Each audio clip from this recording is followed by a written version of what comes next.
It's been 3 months since we did the test fit video on the Polo. 3 screws in here that I need to take off. And today's finally the day where we're actually going to be doing the real fit. Got to start by taking the headlights off so I can get the bumper off. Let's do that. Trying to get the bumper on when it's just you is a bit fiddly, but it's not the most difficult task in the world.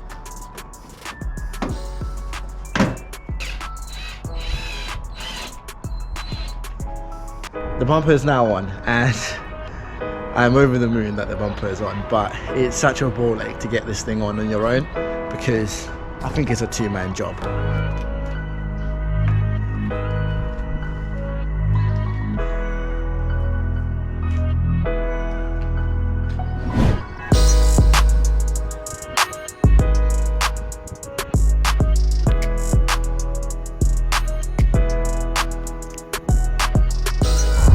It's been 3 months since we've oh my god.